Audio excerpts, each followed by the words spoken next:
मेरा आपसे सवाल यह है, क्या आपने या फिर जो टीम मेंबर्स आपको रिपोर्ट करते हैं या फिर जिन बॉसेस को आप रिपोर्ट करते हैं, इन तमाम क्वेश्चंस के अंदर मेरा पूछने का मकसद यह है, क्या आपने कभी ऑर्गेनाइजेशनल साइलेंस को एक्सपीरियंस किया है? क्या आपने कभी ऑर्गेनाइजेशनल साइलेंस को खुद एक्सपीरियंस किया, या फिर जो आपको रिपोर्ट करते थे या रिपोर्ट कर रहे हैं उनकी तरफ से आप ये ऑर्गेनाइजेशनल साइलेंस एक्सपीरियंस कर रहे हैं? अगर ऐसा हो रहा है, तो इसका मतलब your leadership, your senior leadership, your top C level C suite people are really problematic, क्योंकि वो कल्चर को नीचे तक बेहतर तरीके से ट्रिकल डाउन अभी तक नहीं कर पाए। मैं चंद सवालात आपके सामने रखता हूं और उसके बाद फर्दर बात करेंगे कि ऑर्गेनाइजेशनल साइलेंस को ब्रेक कैसे करना है और इस एक्सपीरियंस को कैसे ए पॉजिटिव एक्सपीरियंस में कन्वर्ट करना है। So here are the few more questions regarding organisational silence. तो इसका मतलब यह है कि आपकी ऑर्गेनाइजेशनल साइलेंस को एक्सपीरियंस करके अब वो मंझा हुआ खिलाड़ी बनने जा रही है ऑर्गेनाइजेशनल साइलेंस के।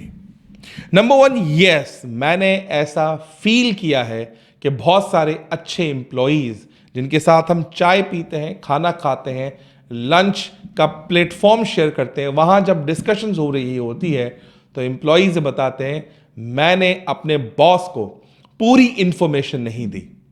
तो हम पूछते हैं ऐसा क्यों किया, अपने बॉस को क्यों तुमने पूरी इंफॉर्मेशन नहीं दी?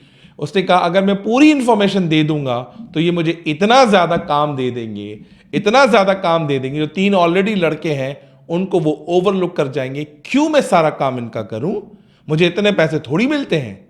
तो ये इस बात से डरते हैं कि अगर मैं अपना एफिशिएंसी शो करूंगा तो मुझे ज्यादा बर्डनाइज किया जाएगा। अगर ये आपकी सोच है तो इसका मतलब आप ऑर्गेनाइजेशनल साइलेंस को तो प्रैक्टिस करवा रहे हैं, लेकिन यकीन मानिए आप अकेले भी ग्रो नहीं करेंगे, क्योंकि ये देखा गया है कि अगर आपको काम 100% दिया जाए, आपने 150% दिया और आपने ओवर परफॉर्मेंस करके दे दी, एक ना एक दिन आपका दरवाजा खटखटेगा और आपको एक ऐसी अपॉर्चुनिटी मिलेगी जो कहेंगे आप कि शायद अगर ये मैं काम ना करता तो शायद मुझे इतनी बड़ी अपॉर्चुनिटी नहीं मिलती। मैंने ऐसे लोगों को भी देखा है जो 4 साल में हेड बन जाते हैं, ऐसे लोगों को भी मैंने देखा है जो 20 साल में असिस्टेंट मैनेजर हैं। तो इट मींस ऑर्गेनाइजेशनल साइलेंस, हम ऑर्गेनाइजेशन को तो कसूरवार ठहराते हैं, क्या हम में ऐसी पावर है कि हम इंफॉर्मेशन या फिर जो काम हमें दिया जाता है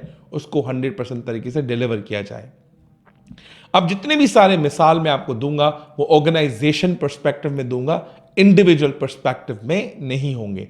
ऑर्गेनाइजेशनल पर्सपेक्टिव में क्या आपको ऐसा लगता है ऐसे एम्प्लॉयज हैं जिनके पास नॉलेज, इंफॉर्मेशन, काबिलियत तो बहुत ज्यादा है, लेकिन वो जानबूझ के हाफ ऑफ द इंफॉर्मेशन आपको देते हैं और आपको आइडियाज नहीं देते, न्यू आइडियाज आपको प्रोवाइड नहीं करते, पिच नहीं करते, क्योंकि उनको इस बात का डर है कि कहीं इस चीज को करने से कहीं किसी की रेपुटेशन साबोटाज ना हो, कहीं इस चीज काम करने से किसी को इनसिक्योरिटी ना हो, या आपको डर लग रहा है कि अगर ये मैं बात कर दी तो मीटिंग में बैठे हुए लोग मुझ पे हंसेंगे। पॉइंट नंबर 2 पे बात करते हैं जी, not providing the full picture. हालांकि इनको मार्केट का, इनको बिजनेस का, इनको ऑपरेशन का कंप्लीट आइडिया होता है, लेकिन ये फुल पिक्चर आपको प्रोवाइड नहीं करते, क्योंकि इनको इस बात का डर है कि कहीं कंप्लीट लोड मेरे पास ना आ जाए। अगर कंप्लीट लोड मेरे पास आ गया तो मैं मैनेज नहीं कर पाऊंगा, अगर मैनेज नहीं कर पाया तो मेरी परफॉर्मेंस हर्ट होगी।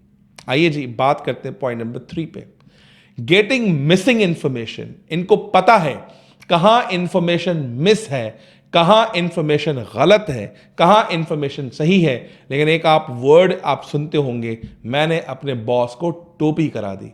यकीन मानिए बॉस को शायद आज तो आप टोपी करा गए, लेकिन कहीं ना कहीं कभी ना कभी इस टोपी को वो बॉस पकड़ लेता है, मिसिंग इंफॉर्मेशन को देख लेता है। लेकिन हमें ऑर्गेनाइजेशन पर्सपेक्टिव से देखना है कि वो इंडिविजुअल टोपी क्यों करवा रहा है, वो आधी इंफॉर्मेशन क्यों दे रहा है, मिसिंग इंफॉर्मेशन क्यों दे रहा है। कहीं मैंने तो ऐसा कल्चर डेवलप नहीं किया जिसकी वजह से वो मजबूर है वो मिसिंग इंफॉर्मेशन देने के लिए। अगर ऐसा मजबूर किया गया है ऑर्गेनाइजेशन के हिसाब से तो yes, your organisational. Last question of the day is importance issues ओवरलिप्ड।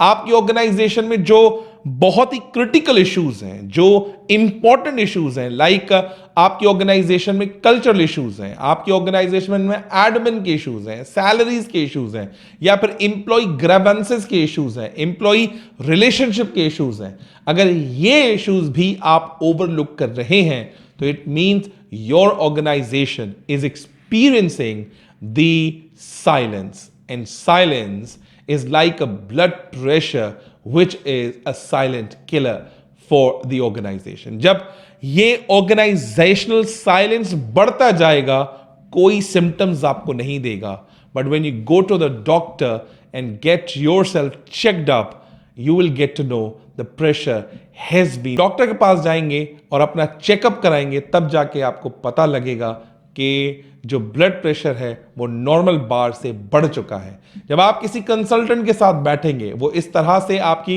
Self awareness करेगा, ऑर्गेनाइजेशन की अवेयरनेस करेगा, तो ऑर्गेनाइजेशनल साइलेंस कहीं बीपी की तरह आपके internal organs, internal functions, internal की पीपल को खत्म या तबाह तो नहीं कर चुका होगा। तो organisational silence is like a blood pressure जो अंदाजा नहीं लगने देता, पता नहीं लगने देता जब तक हाइपरटेंशन की सिचुएशन ना आ जाए। तो ऑर्गेनाइजेशन साइलेंस को बचने के लिए हम अगली वीडियो में बात करेंगे कि ऑर्गेनाइजेशनल साइलेंस को कैसे ब्रेक किया जाए।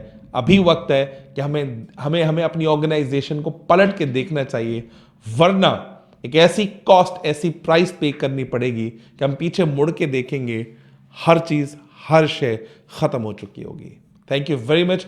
आप मेरे YouTube चैनल को लाइक करें, सब्सक्राइब करें और ये कंटेंट सबके साथ शेयर करें। Thank you very much. God bless you.